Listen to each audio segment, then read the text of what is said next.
प्रभूचा गौरव असो आता आणि सदा सर्वदा. प्रिय बंधू भगिनींनो, आज आपण परमेश्वराचा दिव्य शब्द याच्यावर मनात चिंतन करणार आहोत.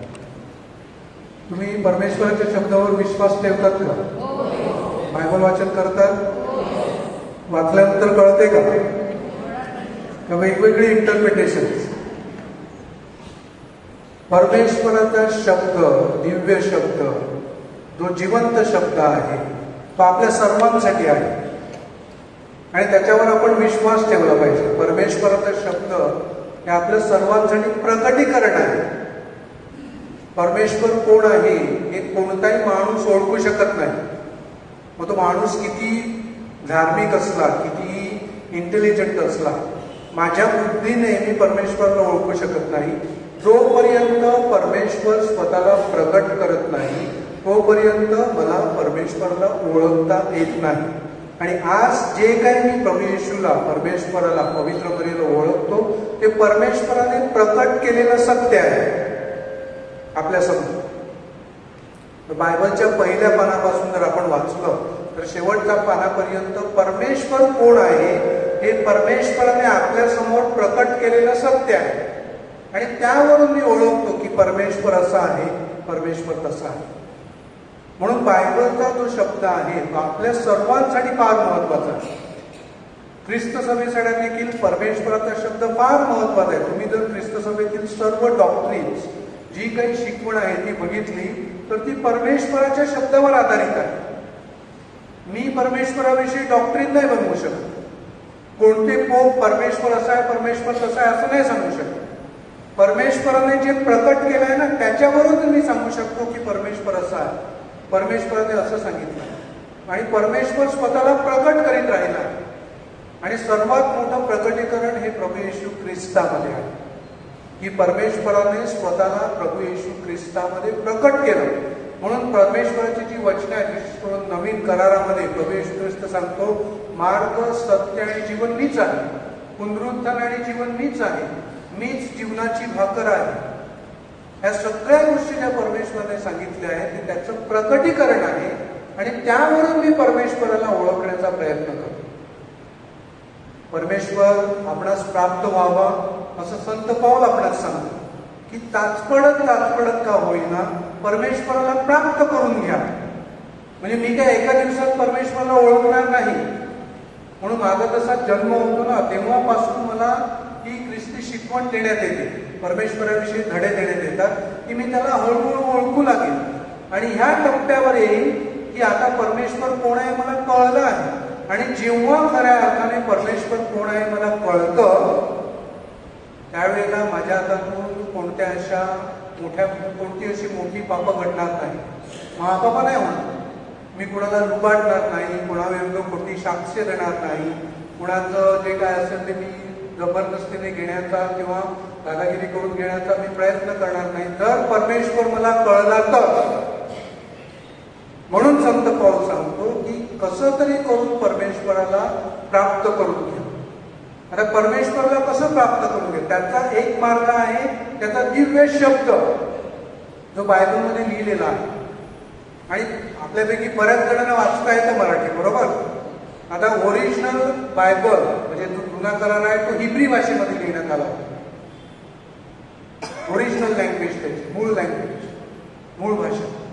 आणि नवीन करार जो आहे तो ग्रीक भाषेमध्ये लिहिण्यात आला आहे, ती त्याची मूळ भाषा. परंतु त्याच्यावरून लॅटिनमध्ये ट्रान्सलेट करण्यात आलं, लॅटिनमधून इंग्रजीमध्ये भाषांतर करण्यात आलं आणि इंग्रजीमधून मग इतर सर्व भाषांमध्ये बायबलचं भाषांतर करण्यात आलेलं आहे. आणि आज परमेश्वराचा दिव्य शब्द माझ्या भाषेमध्ये, जी भाषा मला समजते त्या भाषेमध्ये माझ्या समोर आहे. आता आपल्यापैकी जर त्या फक्त म्हाताऱ्या बाया असतील किंवा पुरुष असतील, मला ठाऊक असेल की व्हॅटिकन II पर्यंत म्हणजे जवळजवळ 1968 ते 69 पर्यंत मिसा कोणत्या भाषेमध्ये होत होती? लॅटिनमध्ये. वाचन लॅटिन भाषेमधून होत होतं. म्हणजे काय कळत नव्हतं. फादर नंतर प्रवचनामधून ज्या काही दोन गोष्टी सांगणार, म्हणजे त्यावेळेला गोवन फादर्स होते, त्यांना मराठी देखील एवढं व्यवस्थित येत नव्हतं. ते अर्ध कोकणी अर्ध मराठी करून परमेश्वराचा शब्द सांगायचे, पण तो लोकांच्या जीवाने उतरायचा. थोड्याफार प्रमाणात जे काही सांगायचं ते आपल्या लोकांनी तो धर्म पाळला, आपल्या लोकांनी तो शब्द पाळला आणि त्याप्रमाणे ते जीवन जगले. त्यावेळेला असा परमेश्वराचा शब्द आपल्याला समजेल अशा भाषेमध्ये उपलब्ध नव्हता. परंतु व्हॅटिकन II नंतर हे भाषांतर माझ्या मराठी भाषेमध्ये माझ्यासाठी उपलब्ध आहे. पण त्याचा मी कसा वापर करून घेतो, किती प्रमाणात वापर करून घेतो, हे महत्वाचं आहे. आपण जेव्हा मिसाला येतो, तेव्हा मिसामध्ये आपण परमेश्वराचा शब्द ऐकतो, त्या दिवसाचं वाचन, आता बायबल डायरी देखील आपल्या समोर आहे, त्याच्यातून आपण ते ठीक आहे, ते करायला पाहिजे, मी आज नाही सांगितलं. तो शब्द आपण व्यवस्थित कान देऊन ऐकला पाहिजे आणि त्यावर मनन चिंतन केलं पाहिजे. परंतु एरवी माझ्याकडे जेव्हा मोकाट वेळ असतो तेव्हा मी मोबाईलवर किती तास घालवतो. व्हॉट्सअप मेसेजेस जे खोटे असतात ते फॉरवर्ड करीत राहतो. सनसनाटी न्यूज आहे ना, आता गेली पाहिजे, ती सगळ्यांना पोहोचली पाहिजे आणि मी फॉरवर्ड केला तो असा मेसेज, म्हणजे त्याचं ते श्रेय घ्यायला पण काही जण बघतात. अरे पण तो मेसेज खरा आहे का खोटा आहे हे पडताळून पहा. नुसते आपण मेसेजेस फॉरवर्ड करीत राहतो, त्याच्यात सत्यता पडताळून पाहत नाही. म्हणजे बिशपाविषयी लिहिलेलं असो, फादराविषयी लिहिलेलं असो, चर्चविषयी लिहिलेलं असो, कोणत्या व्यक्तीविषयी लिहिलेलं असो, त्याची सत्यता काय ते न पडताळून पाहता आपण ते मेसेजेस फॉरवर्ड करतो आणि पापाची धनी बनतो. जे पाप एखादी व्यक्ती करते ना, मी तो त्याचा मेसेज फॉरवर्ड करतो तेव्हा मी त्याच्या पापाचा धनी बनतो तिथे.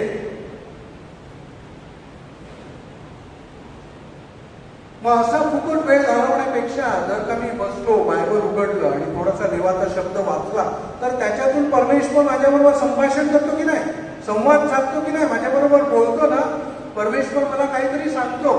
तुम्ही जर बघितलं जुन्या करारापासून नवीन करारापर्यंत, तर हा देवाचा शब्द प्रेझेंट टेन्स म्हणजे वर्तमान काळामध्ये जास्त वाक्य त्याच्यामध्ये आहे. म्हणजे परमेश्वर ह्या काळामध्ये त्या शब्दांतून माझ्याबरोबर बोलतो. मग मी ते वाचन कशा प्रकारे करायला पाहिजे, मी किती पानं वाचली हे महत्वाचं नाही. आता काही जणांनी संपूर्ण बायबल वाचून काढला आहे, काही जणांनी 2 वेळ वाचलाय, काही जणांनी 3 वेळ वाचलाय, चांगली गोष्ट आहे. त्याच्यामध्ये माझं मन रमलं पाहिजे.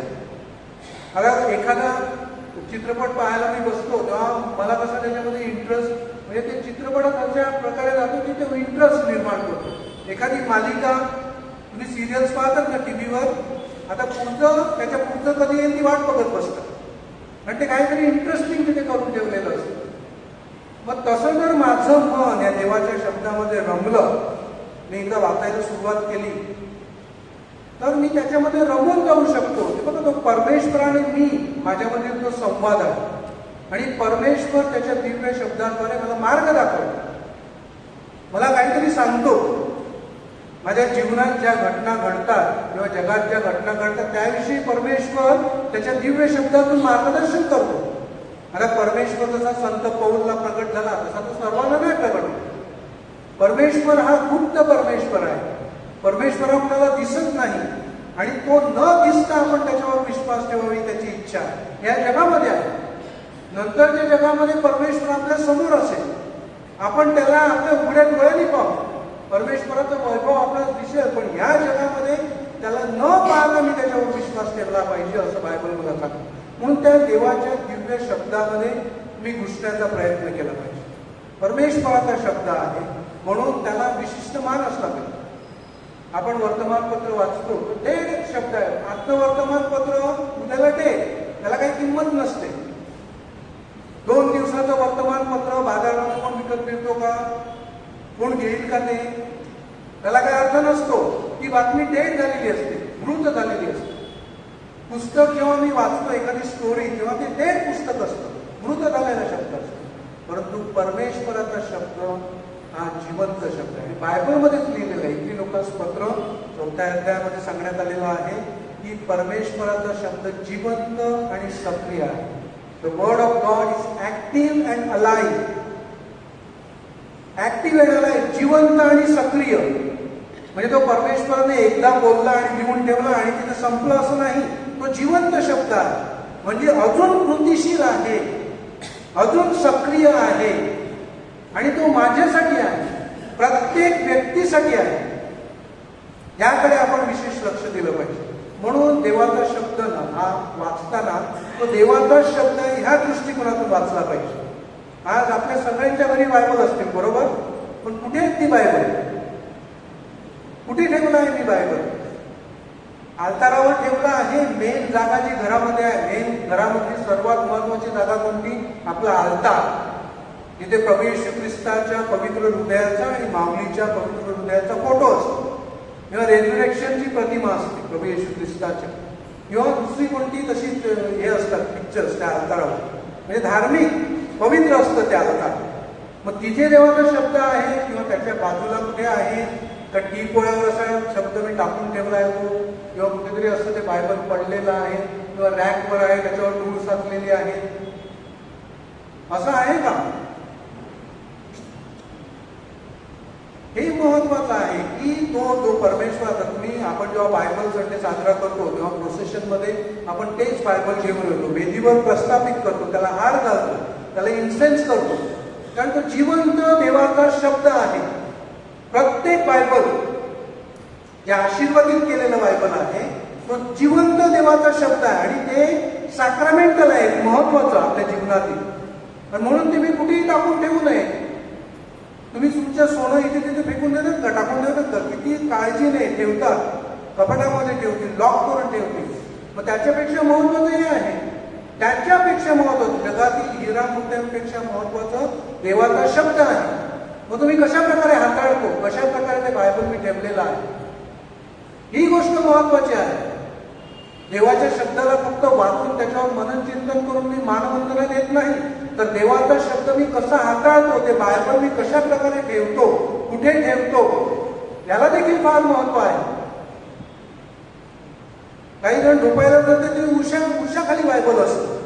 तुम्ही, मी असं नाही सांगत की तुम्ही पलंगावर बसल्यानंतर बायबल वाचन करू नका, ते वाचा, पण त्याच्यानंतर ते असं फेकून देऊ नका, आणि तिथूनच मान टाकायचे.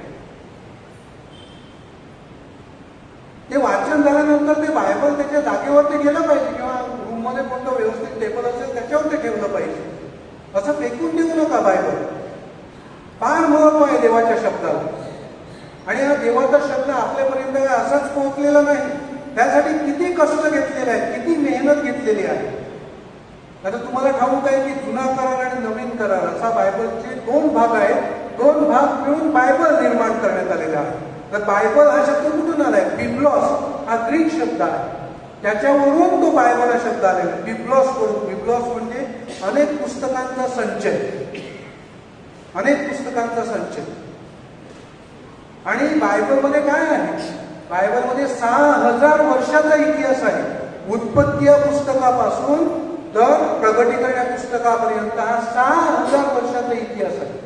तो बायबलमध्ये लिहिण्यात आलेला आहे. 1400 साली पहिलं उत्पत्ती पुस्तक, म्हणजे 1400 BC ख्रिस्तपूर्व काळामध्ये पहिलं उत्पत्ती पुस्तक लिहिण्यात आलं, आणि शेवटचं पुस्तक जवळजवळ 95 ते 100 AD या काळामध्ये लिहिण्यात आलं, नवीन करारामध्ये. म्हणजे जवळजवळ 2600 वर्षांचा इतिहास आहे, म्हणजे या वेळ आहे. त्या काळामध्ये संपूर्ण बायबल लिहिण्यात आलेलं आहे. जवळजवळ 2600 वर्ष. जुन्या करारानंतर साधारण 500 वर्ष काही लिखाण झालं नाही, आणि नंतर मग नवीन करार लिहिण्यात आलेला आहे. म्हणजे असा 2600 वर्षाच्या काळामध्ये संपूर्ण बायबल लिहिण्यात आलेला आहे, आणि तो 6000 वर्षाचा इतिहास आहे. ऑटोमॅटिकली काही निर्माण नाही झालं, ते परमेश्वराने जे सुचवलं आहे, परमेश्वराने जे सांगितलं आहे ते त्यामध्ये लिहिण्यात आलेलं आहे. आणि प्रत्येक शब्द, प्रत्येक वाक्य हे माझ्या जीवनाशी निगडीत आहे. जरी ते 4000 वर्षापूर्वी लिहिण्यात आलं होतं, तरी ते माझ्या जीवनाशी निगडीत आहे आज. परमेश्वर फक्त का आदामलाच नाही म्हणाला की तू हे कर किंवा ते कर. परमेश्वर आज मला देखील सांगत आहे, तू हे कर आणि तू ते कर. परमेश्वर फक्त अब्राहम बरोबर नाही बोलला, परमेश्वर मला देखील आज सांगत आहे. जे अब्राहमला सांगितलं तेच मला सांगत आहे. प्रभू येशू ख्रिस्ताने आपल्या शिष्यांना आणि त्याच्या वेळेच्या लोकांना जे सांगितलं तो ते आज मला देखील सांगत आहे. म्हणून मी तुम्हाला सांगितलं की बायबलचा शब्द हा वर्तमान काळामध्ये जास्त करून लिहिण्यात आलेला आहे, की त्या वर्तमान काळाद्वारे परमेश्वर माझ्याबरोबर संवाद साधतो. आणि मी तुम्हाला खरं सांगतो, जर का तुम्हाला ती गोडी लागली बायबल वाचनाची, तर त्याच्यातून तुम्ही सुटणार नाही. एका माणसाने सलग म्हणजे वाचन करायला सुरुवात केली ना, त्याच्यात इतकं परिवर्तन झालं की त्याच्याकडून 4 बायबल फाटली. आपल्याकडून एक पण फाटत नाही. 4 बायबल त्याच्याकडून फाटली, वाचन करून करून करून, आणि जवळजवळ संपूर्ण बायबल त्याला तोंडपाठ झालं. संपूर्ण बायबल. एवढी लोकांमध्ये बघा, लहान मुलांना अगदी लहानपणापासून तोरा म्हणजे पहिली 5 पुस्तकं बायबलमध्ये, त्याला पेंटॅट्यूक म्हणतात. पेंटॅट्यूक म्हणजे 5. ही पहिली 5 पुस्तकं ज्याला तोरा म्हणतात. तोरा म्हणजे नियमशास्त्र. त्यामध्ये 613 आज्ञा आहेत या पहिल्या 5 पुस्तकामध्ये. आणि या 613 आज्ञा प्रत्येक यहुदी माणसाला तोंडपाठ असायचं. प्रत्येक यहुदी माणसाला कंपल्सरी. म्हणजे लहानपणापासून ते मोठे होईपर्यंत त्यांनी त्या आज्ञा परत परत परत वाचायच्या असतात. परत परत तोंडपाठ करायच्या असतात. आणि त्या सुद्धा हिब्री भाषेमध्ये. इस्रायली लोकांचा तो नियम होता आणि त्यांनी ते केलं. आणि प्रत्येक आता तुम्हाला प्रभू येशू ख्रिस्ताला जेव्हा सैतान मोहामध्ये पाडण्याचा प्रयत्न करतो, तेव्हा प्रभू येशू ख्रिस्त त्याला कुठून उत्तर देतो? नियमशास्त्रातून. 3 वेळेला त्याला डिफीट करतो प्रभू येशू ख्रिस्त. परमेश्वराची आज्ञा सांगून त्याला डिफीट करतो. अनुवाद या पुस्तकामधील त्या 3 आज्ञा आहेत. जेव्हा प्रभू येशू ख्रिस्त सैतानाचा पाडाव करतो, म्हणजे प्रत्येक यहुदी माणसाला त्या आज्ञा पाठ होत्या. आणि त्याद्वारे त्याला ठाऊक होतं की परमेश्वराने असं सांगितलं आहे, परमेश्वराने असं करायला सांगितलं आहे, परमेश्वराने असं जीवन जगायला सांगितलं आहे. आणि त्याप्रमाणे ते वागायचे आणि करायचे. काही जण करत नसतील, पण आपण देखील आता सांगितलं ना, प्रभू येशू ख्रिस्ताच्या आज्ञा कोणत्या आहेत, आपण विचार करायला लागतो. मला माहिती नाही किती शुभ होतं, मला विचार करायला लागतो. आजच्या तरुणांना सांगितलं ना नवीन करार म्हणजे काय, त्यांना माहिती नाही. त्यांनी कधी वाचलंच नाही. जुना करार म्हणजे काय माहिती नाही. जुन्या करारात किती पुस्तकं आहेत, नवीन करारात किती पुस्तकं आहेत, बायबलचे 2 विभाग का आहेत, जुना करार आणि नवीन करार. त्याला जुना करार का म्हणण्यात आलेला आहे, याला नवीन करार का म्हणण्यात आलेला आहे, कुणालाच ठाऊक नाही. आपण खरं ख्रिस्ती जीवन जगतो का?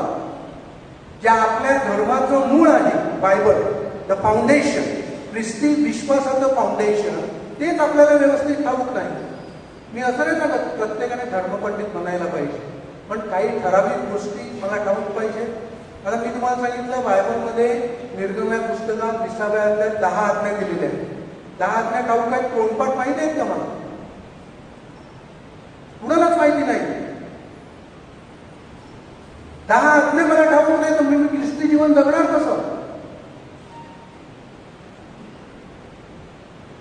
एकच देवाला भज म्हणून मूर्तीपूजा करतो, ही पहिली आज्ञा, ती माझ्या अंतःकरणावर कोरलेली आहे का? आणि ती जर आज्ञा माझ्या अंतःकरणावर कोरलेली असेल ना, तर मी मूर्तीपूजा करणार नाही. आता मूर्तीपूजा म्हणजे कुठल्या दैवताला जाऊन नमन करणं, हीच फक्त मूर्तीपूजा नाही. त्याचा फार मोठा गहन अर्थ आहे. देवाचे नाव व्यर्थ घेऊ नको. किती वेळा आपण देवाचे नाव व्यर्थ घेतात? देवाची शपथ घ्या. परमेश्वर सांगतो शपथ घेऊ नका, कुणाचीच घेऊ नका, स्वर्गाची घेऊ नका, पृथ्वीची घेऊ नका. तुमचा शब्द फक्त होय तर होय, नाही तर नाही असं असतं. आणि आपण शपथ घेतो, देवाची शपथ घेतो. हे देवाचे नाव किती मोठ्या प्रमाणात व्यर्थ घेतो. माहिती आहे का? आज्ञा आहे ती परमेश्वराची महाआज्ञा अंतःकरणावर कोरलेली नाही, म्हणून माझ्या हातातून ते पाप होतं. ख्रिस्ती श्रद्धेचे नियम मला ठाऊक नाही. कशा प्रकारे मी श्रद्धा जगली पाहिजे? सगळ्या गोष्टी काय फादर सिस्टर्स करणार नाही तुमच्यासाठी. तुमची स्वतःची जबाबदारी असते. कुटुंबियांची, फादर मदर यांची जबाबदारी असते मुलांना चांगल्या मार्गावर आणण्याची, शिकवण्याची. आज आपली मुलं का हाताबाहेर गेलेली आहेत? कारण त्यांना धर्म आपण शिकवला नाही. ख्रिस्ती शिकवण त्याला दिली नाही. संडे स्कूल चालू असतं ना, त्यावेळेला नाही, म्युझिक क्लासला गेला आहे, पोहण्याच्या क्लासला गेलेला आहे. ते महत्वाचं वाटतं आपल्याला, पण धार्मिक शिक्षण महत्वाचं नाही. जर का मुलगा ख्रिस्ती श्रद्धेमध्ये टिकून राहिला ना, तरच तो चांगला नागरिक बनेल, तरच त्याला शिस्त येईल. पण या जगाच्या प्रवाहामध्ये मी त्याला खूप मोठं शिक्षण दिलेलं आहे, डॉक्टर इंजिनियर केला आहे, पण धर्म दिला नाही, तर तो धर्म पाळणार नाही आणि माझ्या हाताबाहेर जाईल पुढे. तो देवळात येणार नाही दिसायला. तुम्ही सांगाल तो मोठा झाला, नाही येणार तो. मग तुम्ही त्याच्या पाठी लागा, आता पाठी लागाल तरी नाही येणार तो. आपली मुले आज चर्चमध्ये लग्न करतात, हे आपलं भाग्य आहे. आणि का करतात? कारण आई वडील त्यांना सांगतात तुझं लग्न चर्चमध्येच लागलं पाहिजे. जर तुम्ही त्याला ऑप्शन दिला ना, तुला जसं पाहिजे ते लग्न नाही करणार, आम्ही तसेच राहू लग्नाने. समाजामध्ये नाही, ख्रिस्ती समाजामध्ये कित्येक जणांनी फक्त कोर्टात लग्न लावलेलं आहे, चर्चमध्ये येत नाही, मिसाला येत नाही. नाही पण लग्न लावायचं चर्चमध्ये. हा ख्रिस्ती धर्म आपण पाळतो आज. काही लॅक्सिटी आलेली आहे. का लोक देवापासून दूर जात आहे? का धर्म व्यवस्थित पाळला जात नाही, विश्वास राखला जात नाही? कारण आपण या जगाच्या ऐहिक प्रवाहामध्ये गुंतलेलो आहोत आणि ओढले गेलेलो आहोत, आकर्षित केलेलो आहोत, जे फक्त वैभव आहे.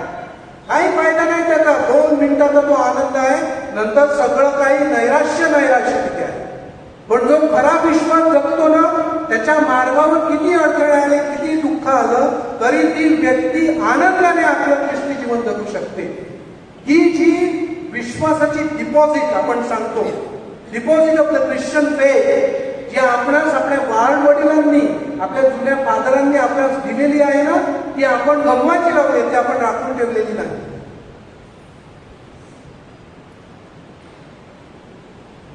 विश्वासात जगला पाहिजे, विश्वास पाळला पाहिजे. एक दिवस नाही, 24/7 मी झोपेत असताना देखील देवावर विश्वास ठेवतो. सगळ्यांना एक कळलं पाहिजे की माझा विश्वास मी कसा समृद्ध करू शकतो, माझा विश्वास मी कसा जागृत ठेवू शकतो. ही गोष्ट आपल्यासाठी सर्वांसाठी महत्वाची आहे. आणि म्हणून त्याचं मूळ आहे ना, देवाचा शब्द हा माझ्या अंतःकरणामध्ये रुजला पाहिजे, रुजला पाहिजे अगदी मोठ्या प्रमाणामध्ये. आणि प्रभू येशू ख्रिस्ताने एक अतिशय सुंदर दाखला सांगितलेला आहे, अतिशय सुंदर दाखला, पेरणी करणाऱ्याचा दाखला. आणि पेरणी करणारा हा स्वतः परमेश्वर आहे देखील प्रभू येशू ख्रिस्त सांगतो त्या दाखल्यामध्ये. म्हणजे काही गुप्त नाही ठेवलं, सगळं तिथे उघड केलेलं आहे की आपणास समजावं. आता तो दाखला वाचल्यानंतर आपणास समजावं की परमेश्वर नक्की काय सांगायचं आहे त्याच्या देवाच्या शब्दाविषयी, त्याच्या दिव्य शब्दाविषयी. आपण भुकेलं असलं पाहिजे, ताणलेलं असलं पाहिजे देवाच्या शब्दासाठी. पण आपल्याकडून तसं होत नाही. माझी इच्छा असेल तरी सैतान काय करतो नाही, त्या दाखल्यामधून प्रभू येशू ख्रिस्त स्वतः आपणास सांगतो. पेरणारा पेरणी करायला निघाला तेव्हा 4 ठिकाणी ते बी पडलं आणि त्या 4 जमिनी आपण आहोत. पहिलं बी पडलं वाटेवर आणि तिथे काय झालं, वाटेवर पडलेलं बी पाखरं आले आणि त्यांनी खाऊन टाकलं. पडलेलं बी इमिडिएटली नष्ट झालं. दुसरं बी पडलं काटेरी झुडपामध्ये आणि काटेरी झुडपाने त्याची वाढ खुंटवली, म्हणजे त्याला फळ आलं. तिसरं बी खडकाळ जमिनीमध्ये पडलं आणि जमीन खोल नव्हती म्हणून त्याची मुळं खाली गेली नाही आणि त्याला पीक आलं. आणि चौथं बी जे पडलं ते सुपीक जमिनीमध्ये पडलं, चांगल्या जमिनीमध्ये पडलं. आणि फक्त 4 जमिनींपैकी एका जमिनीने पीक दिलं आणि ती म्हणजे 4थी जमीन सुपीक जमीन. आणि परमेश्वर सगळ्यांकडून काही 100% पिकाची अपेक्षा नाही करत. तरी बायबलमध्ये सांगितलं आहे 30%, 60% आणि 100% फक्त सुपीक जमीन बनणार पाहिजे. म्हणजे मी 10% जरी फळ दिलं तरी परमेश्वराला आनंद होईल. पहिल्या 3 जमिनी अगदी वायफळ आहे. 1% देखील पहिल्या 3 जमिनीने फळ दिलेलं नाही. आता मी कोणत्या जमिनीमध्ये येतो? आता प्रभू येशू ख्रिस्त स्वतः सांगतो की या जमिनी कशा आहेत. माझी पहिली जमीन म्हणजे वाटेवर पडलेलं बी. मी जेव्हा देवाचा शब्द ऐकतो ना तेव्हा मला खूप आनंद होतो. आनंदाने मी ग्रहण करतो. तिथून बाहेर पडलो ना तर सैतान ते बी काढून टाकतो. Finish, matter is over. म्हणजे परमेश्वराने पेरलेलं बी सैतानाने उडवलं. दुसरी जमीन काटेरी झुडपामध्ये पडलेलं बी, या संसाराच्या चिंता, माझ्या दुसरी दुःख हे, त्यामुळे ते याची बियाची वाढ खुंटवली. ते बी वाढत नाही, त्याला फळ येत नाही. खडकाळ जमिनीमध्ये पडलेलं बी म्हणजे ते रुजू दिलं नाही मी माझ्या अंतःकरणात. तो शब्द अंतःकरणात ठेवला नाही. तो नुसता कानाने ऐकलाय पण तो कानातून अंतःकरणापर्यंत पोहोचला नाही आणि म्हणून त्याला फळ आलं नाही. अशा 3 वायफळ जमिनी ज्यामध्ये आपण जास्त करून येतो. आणि परमेश्वरला काय हवंय, आपलं अंतःकरण हे सुपीक जमीन असले पाहिजे जे फळ देईल. परमेश्वर फळाची अपेक्षा करतो. त्याने त्याचा शब्द असाच नाही. आता यशाया संदेशाचा 55 अध्याय तुम्ही वाचला ना, तर परमेश्वराने त्याचा शब्द अशासाठी पाठवला आहे की तू त्याच्याकडे एम्प्टी म्हणजे रिकामा परत जाणार नाही, तर तो फळ दिल्याशिवाय त्याच्याकडे परत जाणार नाही. म्हणून परमेश्वराने त्याचा शब्द पाठवलेला आहे. परमेश्वराच्या शब्दाकडे मी कशा दृष्टिकोनातून पाहिलं पाहिजे.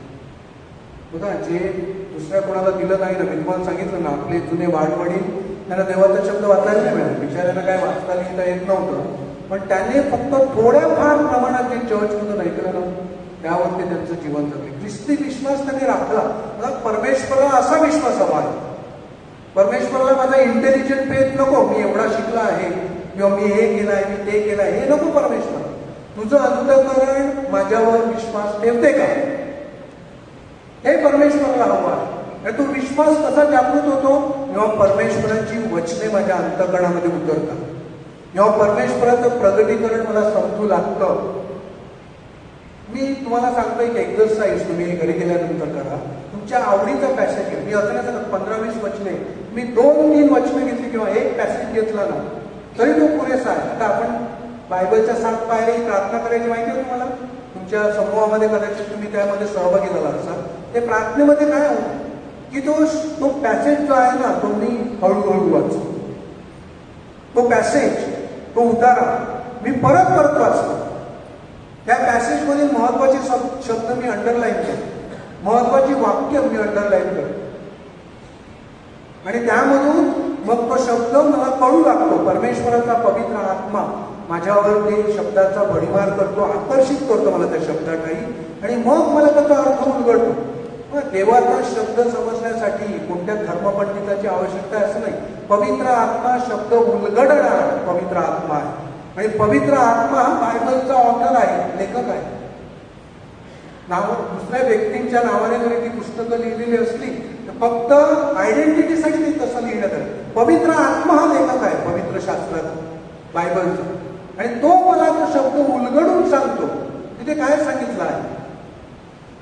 बायबलमधील सगळ्यात छोटं वाक्य कोणतं आहे संपूर्ण बायबलमध्ये, माहिती आहे कोणाला? हा, येशू रडला.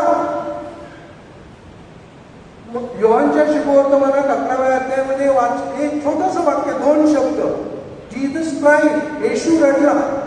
आता हे एक वाक्य जरी मी मनन चिंतनासाठी घेतलं तर त्याच्यातून मला परमेश्वर किती मोठ्या प्रमाणात त्याचं प्रगटीकरण करू शकतो. परमेश्वर रडला. का रडला? त्याला ठाऊक होतं तो लाजरसला उठवणार आहे, तरी तो रडला. का रडला? कारण मार्था आणि मेरी रडत होते, त्यांचे जे नातेवाईक होते ते रडत होते.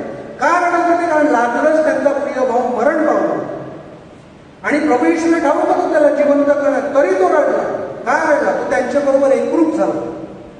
आज येशू रडत आहे. त्या वाक्यातून मला काय अर्थ होत होतो?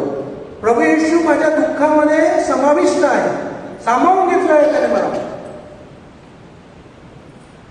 तो माझ्याबरोबर एक आहे म्हणून तो माझ्याबरोबर रडतो. आज देखील रडतो. परमेश्वर रडतो माझ्यासाठी. त्याने अश्रू ढाळले नाही क्रूसावर मरण पावत असताना. गेत्सेमनी बागेमध्ये तो रडला नाही.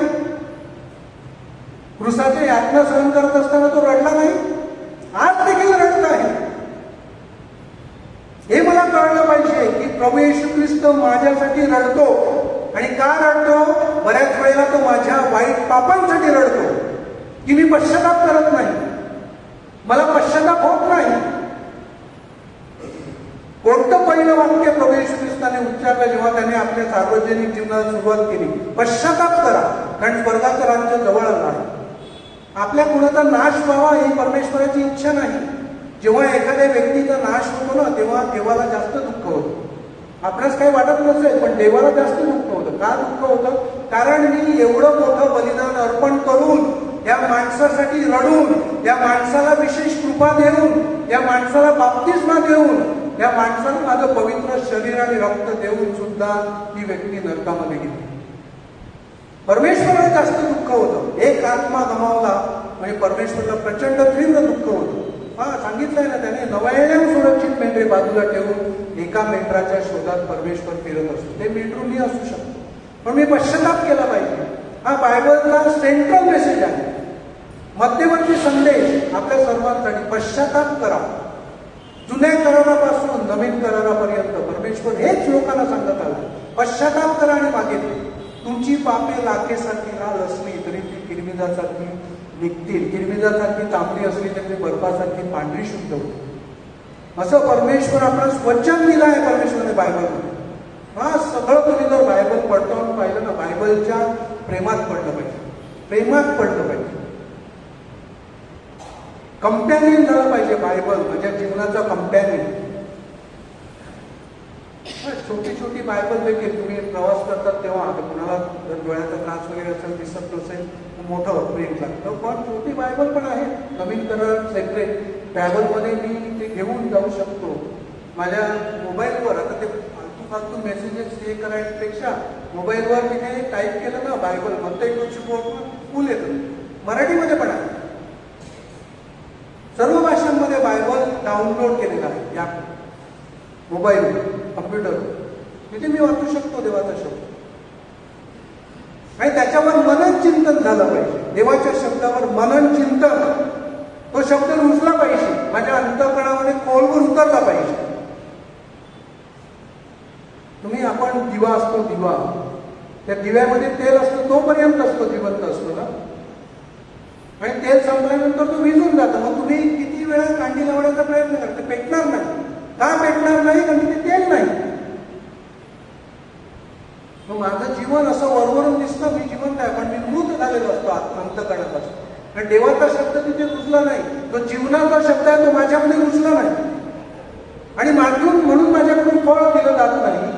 आणि म्हणून मी माझ्या जीवनामध्ये आनंदी आहे, कारण जर का माझं परिवर्तन झालं तर ज्या गोष्टी मला आवडतात त्या माझ्याकडून होणार नाही. आणि माणसाचा इंटरेस्ट तो असतो, परिवर्तन नको का?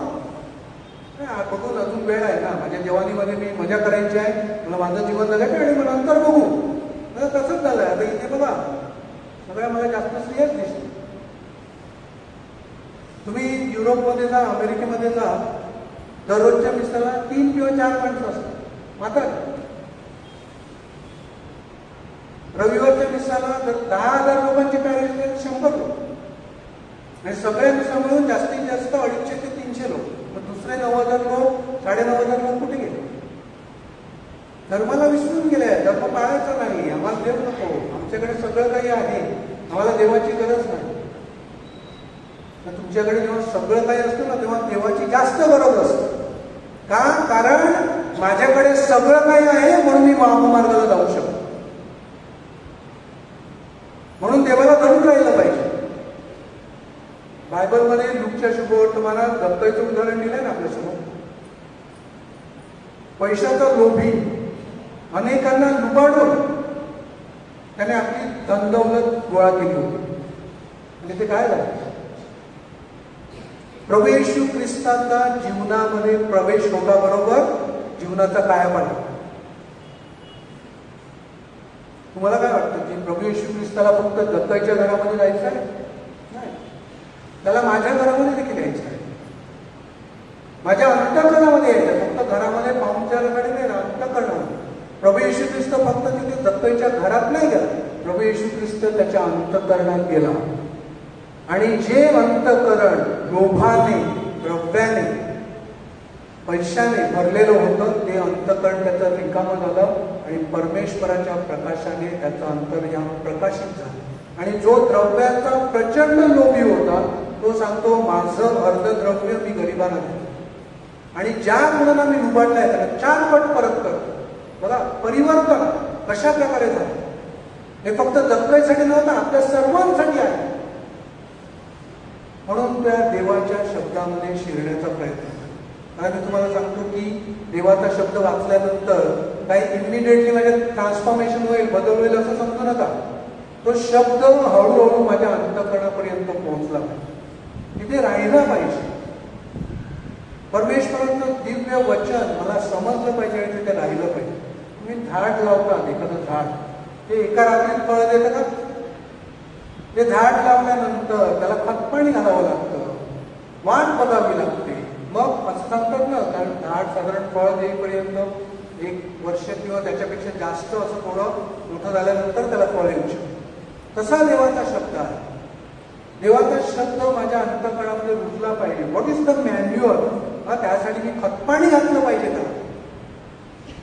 आणि खरं खतपाणी काय म्हणे? परमेश्वराच्या दिव्य शरीराचं सेवन. हे प्रभू परमेश्वराच्या शब्दाच्या वाढीसाठी खरं खतपाणी आहे. आणि परमेश्वराचा शब्द आणि पवित्र मिश्र आहे, दोन्ही गोष्टी एकत्र. रेमंडने मला सांगितलं की त्याने अगोदरचा टॉक पवित्र मिश्रावर दिला, बरोबर? या दोन्ही गोष्टी एकत्र जातात. मी फक्त देवाचा शब्द वाचून मनन चिंतन करीन, देवळात येणार नाही, मिसाला येणार नाही, तर ते चालणार नाही. ते ख्रिस्ती जीवन नाही, ते ढोंगी जीवन आहे.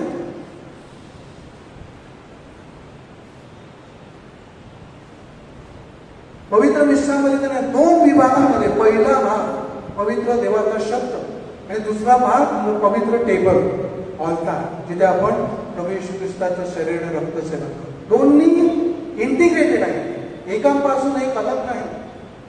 देवाचा शब्द इंडिपेंडेंट नाही. प्रभू येशू ख्रिस्ताचं शरीर आणि रक्त त्याबरोबर जोडलेलं आहे. जुन्या करारात बऱ्याच गोष्टी आहेत, खूप मोठी मोठी वचनं आहेत. मी तुम्हाला असं नाही सांगत. सुरुवात करा, जेव्हा एखादी व्यक्ती ख्रिस्ती व्हायला येते ना, तेव्हा आम्ही त्या व्यक्तीला सांगतो की पहिलं योहानचं शुभवर्तमान वाच आणि परत परत वाच. कारण योहानच्या शुभवर्तमानामध्ये प्रभू येशू ख्रिस्ताचं खरं प्रगटीकरण आहे. आणि प्रभू येशू ख्रिस्त कळला पाहिजे, आपणास कळला पाहिजे, कारण त्यांनी स्वतःला प्रकट केला. म्हणून प्रभू येशू कोण आहे हे मला कळलं पाहिजे.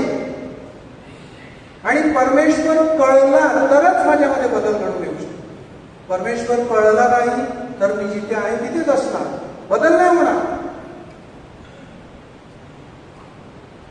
आणि परमेश्वर कसा कळू शकतो मला? जेव्हा मी त्याच्याविषयी वाचणार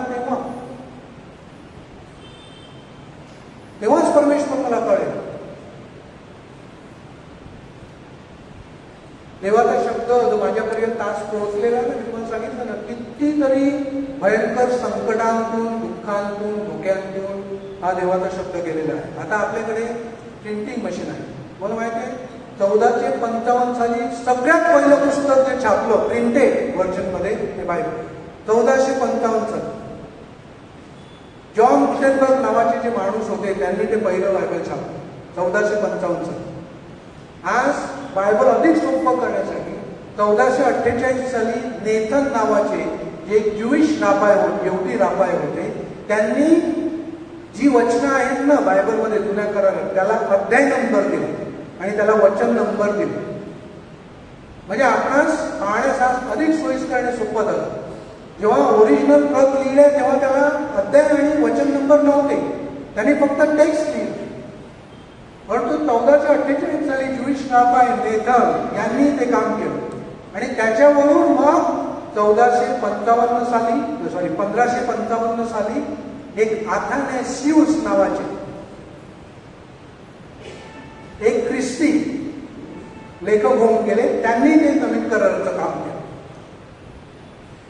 ख्रिस्तपूर्व 400 वर्षांपूर्वी एझरा अँड द ग्रेट सिनेगॉग म्हणजे त्यांचं जे पॅनल होतं, त्यांनी नवीन करारातील पुस्तकांची यादी तयार केली. पहिलं बायबल अखंड असं एक नव्हतं, सगळे स्क्रोल्स होते. स्क्रोल्स म्हणजे प्राण्यांच्या कातड्यावर लिहिलेला तो शब्द होता. आणि स्क्राईब जे आपण म्हणतो, परुषी शास्त्री, त्यांचं काम काय होतं की त्यांनी फक्त देवाचा शब्द लिहून काढायचा. आता जी ओरिजिनल प्रत आहे ना त्याच्यावरून कॉपीज ऑफ कॉपीज म्हणजे अखंडपणे त्यांनी त्याला लिहून काढतच राहायचं. कॉपीज ऑफ कॉपीज तयार करायचे म्हणजे तो शब्द कुठे गहाळ होणार नाही. आता पर्शियन अटॅक, सिरियन अटॅक, मंदिर 2 वेळा पाडलं, जेरुसलेमचं मंदिर, मग त्यामध्ये देवाचा शब्द देखील त्यांनी जाळून टाकला. परंतु मग तो अस्तित्वात कसा राहिला? कारण त्यांनी कॉपीज ऑफ कॉपीज तयार करून सर्वत्र पाठवलेले, म्हणून तो शब्द राहिला. नाहीतर ओरिजिनल प्रत सगळ्या नष्ट झालेले आहे. जे ओरिजिनल लिहिलं होतं ते नष्ट आहे, सगळं कॉपीज ऑफ कॉपीज आहे. अनेक लायब्ररीजमध्ये आपल्याला जुन्या मॅन्युस्क्रिप्ट सापडतात, पण त्या कॉपीज ऑफ कॉपीज आहे. बघा देवाचा शब्द कसा गहन करून ठेवण्यात आलेला आहे, कसा साठवून ठेवण्यात आलेला आहे. मग 400 साली, ख्रिस्तपूर्व 400 या साली त्यांनी जुन्या कराराची यादी तयार केली आणि इसवी सन 90 ख्रिस्तपूर्व काळानंतर ती यादी फायनल करण्यात जुन्या कराराची. नंतर 4थ्या शतकामध्ये आता जर नवीन करार आहे तो काय अखंड असा एक नवीन करार नव्हता. पहिलं शुभवर्तमान लिहिलं मार्कने, आता काही नंतर मत्तईने कुणीही लिहिलेलं असतं, पण पहिली 4 शुभवर्तमाने जी आपण बायबलमध्ये पाहतो ती सर्व 4ही शुभवर्तमाने संत पौलच्या सर्व पत्रांसहित जिथे जिथे ख्रिश्चन कम्युनिटी होती तिथे तिथे सर्क्युलेट होत होती. आणि आपण आज जसा देवाचा शब्द वाचतो तसा तो शब्द त्यामधून वाचला जात असतो. हे काय फक्त बायबल प्रिंट झाल्यानंतर नाही झालं, अगदी सुरुवातीपासून शिष्यांच्या काळापासून देवाचा शब्द अशा प्रकारे वाचला जात आहे. सगळ्या ख्रिश्चन कम्युनिटीमध्ये ही 4 शुभवर्तमानं आणि संत पौलची पेत्र सर्क्युलेट होत होती, म्हणजे त्याला विशेष प्राधान्य होतं की हा देवाचा शब्द. आणि मग अलेक्झांड्रियाचे बिशप संत अथेनेशियस यांनी त्या 4थ्या शतकाच्या साधारण शेवटी या 27 पुस्तकांची यादी तयार केली. आणि मग 397 साली काउन्सिल ऑफ कार्तेज, म्हणजे कार्तेजची जी धर्म परिषद भरली होती तिथे ही 27 पुस्तकांची यादी फायनल करण्यात. आणि मग जेव्हा 1556 साली काउन्सिल ऑफ ट्रेन, म्हणजे ट्रेन तेथे मोठी धर्म परिषद भरली होती, त्याच्यामध्ये ख्रिस्त सभेची सगळी शिकवण त्यांनी अधोरेखित केलेली. त्यामध्ये त्यांनी कॅनन ऑफ द बायबल, म्हणजे सगळी पुस्तकं जी वाचनामध्ये होती, जी यूजमध्ये होती, जी वापरात होती, ती सगळी पुस्तकं त्यांनी एक करून त्याचं बायबल केलं आणि त्याला बायबल हे नाव दिलं. म्हणजे जुन्या करारामध्ये 46 पुस्तके आणि नवीन करारामध्ये 27 पुस्तके, अशा प्रकारे 73 पुस्तकांचा एक संच. मी मला सांगितलं सुरुवातीला बिब्लॉस, म्हणजे अनेक पुस्तकांचा संच आणि त्याला बायबल हे नाव पडलं. अशा प्रकारे हा परमेश्वराचा शब्द बघा कशा दिव्य संकटांतून प्रवास करीत आपल्या सर्वांपर्यंत पोहोचलेला आहे. आणि आज परमेश्वराने इतका मोठा आशीर्वाद मला दिलेला आहे की त्याचा दिव्य शब्द माझी भाषा, मातृभाषा जी मला कळते त्या भाषेमध्ये माझ्यासमोर उपलब्ध आहे. देवाचे किती आभार मानायला पाहिजे. त्याचं महत्व मला कळत नाही ना. मी तुम्हाला जे सांगितलं ना, बायबलच्या प्रेमामध्ये पडा आणि जेव्हा त्यामध्ये मी शिरेन ना तेव्हाच प्रेमात पडेल, नाहीतर नाही होणार. पहिल्या दिवशी नाही होणार, दुसऱ्या दिवशी नाही होणार, 1 महिना लागेल, 2 महिने लागतील, परंतु मी जसं सांगितलं ना त्या पद्धतीने बायबल वाचन कुठूनही चालू करू शकतो. असं नाही पहिल्या पुस्तकापासून शेवटच्या पुस्तकावर वाचलं पाहिजे असं काहीच नाही. देवाचा शब्द सारखाच आहे सर्व लोकांसाठी. आणि परमेश्वराने जे 6000 वर्षापूर्वी सांगितलंय ना ते आज देखील तो मला सांगतो. परमेश्वर त्याच्या वचनाद्वारे माझ्या बरोबर बोलतो. हे विश्वासाचं फळ आहे. विश्वास पाहिजे माझा की परमेश्वर माझ्या बरोबर संवाद साधतो. आणि जो दिव्य प्रकाश आहे ना त्या देवाच्या शब्दाचा तो माझ्या अंतःकरणापर्यंत पोहोचला ना तर माझ्या अंतःकरणातील जो पापांचा अंधार आहे ना तो दूर. सैतानाच्या अधिपत्याखाली माझं जीवन असतं. आणि काय नाही सैतान मला काय कुठे मी नाही, मी परमेश्वरावर विश्वास आहे, सगळे विश्वास आहे. परमेश्वराने किती भूतं काढली.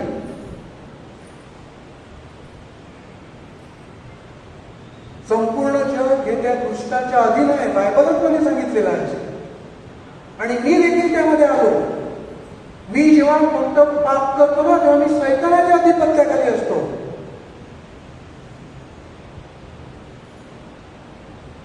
आणि परमेश्वराचा प्रकाशच तो सैतानाचा अंधार माझ्या अंतःकरणातून दूर करू शकतो.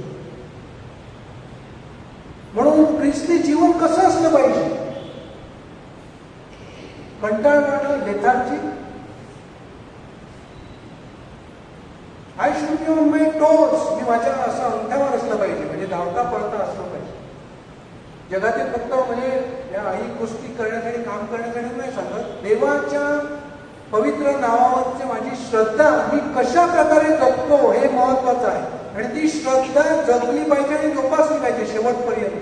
बाप्तिस्मा साक्रामेंटामध्ये जी विश्वासाची ज्योत पेटवण्यात येते ती शेवटपर्यंत तेवत राहिली पाहिजे. माझ्या शेवटच्या श्वासापर्यंत मी आज विश्वास जगला आणि उद्याला विश्वास सोडला. बऱ्याच जणांच्या बाबतीत घडतं ते. तुम्ही बघतात ना, लहान मुलं किती म्हणजे आनंदाने आलतार सेवा करण्यासाठी येतील. पहिलं कमी नसतं तेव्हा किती आनंदाने तयारी करतील, दृढीकरणासाठी तयारी करतील. एकदा दृढीकरण झालं का पंख फुटली, मग नाही येणार. नाही, मला जायला वाटत नाही, मला कंटाळा आहे. आम्ही नाही असं कधी सांगितलं. तेव्हा परिस्थिती वेगळी होती. आज आधुनिक युगामध्ये आपली मुलं आणि बरेच लोक देवापासून का दूर गेलेले आहेत? कारण बऱ्याच जणांना काय वाटतं माहिती का, देवाकडे कशाला जायचं, मला काय पाहिजे, माझ्या गरजा मागण्यासाठी. परमेश्वरा माझ्या गरजा पूर्ण कर. आमचे बाबा प्रार्थनेत सांगितले दररोजची भाकर आज आम्हाला दे. पण तसं बऱ्याच जणांच्या बाबतीत आज नाही ना. माझी दररोजची भाकर मला मिळते, माझ्या ज्या गरजा आहेत त्या पूर्ण केल्या जातात, मला जे काही पाहिजे ते माझ्याकडे आहे, माझ्याकडे मुबलक पैसा आहे, मी जे काही पाहिजे ते विकत आणू शकतो, खाऊ शकतो, त्याची मजा लुटू शकतो. मग देवाकडे कशाला जायचं? हा वेस्टर्न वर्ल्ड मधील कॉन्सेप्ट आहे बऱ्याच लोकांची. मला देवाची गरज नाही. आणि आपल्याकडे पण ते आता होत आहे. म्हणून मुलांना नको, त्यांना सांगितलं ना आज मिसाला ना नको, पण पार्टीला जायचं आहे ते पहिला भाग. पण देवळामध्ये मिसाला नाही यायचं. मग मी तुम्हाला सांगितलं ना, देवाच्या शब्दाच्या प्रेमात पडा. मी परमेश्वराला ओळखलं पाहिजे. त्याच्याकडे येण्यासाठी माझी ओळख लागली पाहिजे. बघ, तुम्हाला सर्वांना सांगतो, आय बिलॉंग हिअर. ही परमेश्वराची जी पवित्र वेदी आहे ना, ते माझं स्थान आहे. ती माझी विश्रामभूमी आहे खरी. हे जग नाही. आणि तेच मला कळत नाही.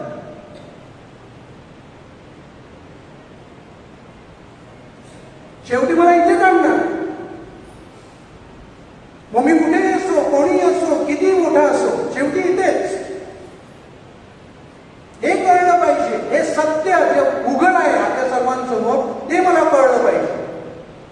आणि मग इथे आणल्यानंतर काय, मग तो न्याय होईल तेव्हा काय परमेश्वराला जबाब देणार? रविवारची मिस्सा ऐकली नाही म्हणजे महापाप आहे. मग परमेश्वराचा शब्द आहे तो. आणि आपण इझिली या समाजामध्ये आज म्हणजे माणिकपूर पॅरिसमध्ये बघा किती 10,000पेक्षा लोक असतील, पण सगळे येतात का मिसाला? आपल्या घरामधले सगळे मिसाल जातात का? आणि एक रविवारची मिसा चुकवणं म्हणजे महापाप. आणि महापाप केलं म्हणजे मी नरकात नाही बसणार. कळत नाही, उमजत नाही. काही सांगितलं आम्हाला कोणी सांगितलं नाही. सगळ्या गोष्टी सांगायच्या नसतात. सगळ्या गोष्टी ज्या गोष्टी सांगितल्या जातात त्यातून बऱ्याच गोष्टी आपण शिकायच्या असतात. म्हणून देवाचा शब्द वाचल्यानंतर परमेश्वर मला काय सांगत आहे हे मला हळूहळू कळू लागतं. आणि परमेश्वर माझ्या काही वस्ती करू लागतो. पवित्र आत्म्याची कृपा माझ्या अंतःकरण उघडते आणि मग माझ्याकडून खऱ्या जिवंत परमेश्वराची भक्ती होते. त्यासाठी परमेश्वराने मला निर्माण केलं आहे. आणि मी जेव्हा खऱ्या अंतःकरणाने परमेश्वराची भक्ती करतो, आराधना करतो, तेव्हा खरा जिवंत परमेश्वर माझ्या ठाई वस्ती करतो. आणि जेव्हा तिथे परमेश्वराचं राज्य आणि साम्राज्य असतं, तिथे सैतान उभा देखील राहू शकत नाही. परंतु मला कोणी वेढलाय? सैतानाने वेढला. मला पापांच्या अंधकारामध्ये त्याने ढकललं आहे.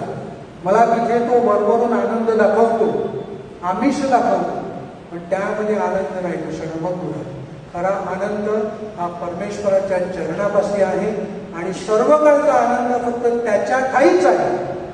परमेश्वराचं त्याच्या दिव्य शब्दामधील आपल्या सर्वांसाठी वचन आहे की परमेश्वर मला सार्वकालिक जीवन देणार आहे. या जगातील जीवन काही वर्षांचं आहे, म्हणजे सार्वकालिक जीवन श्रद्धा मी जोपासली पाहिजे.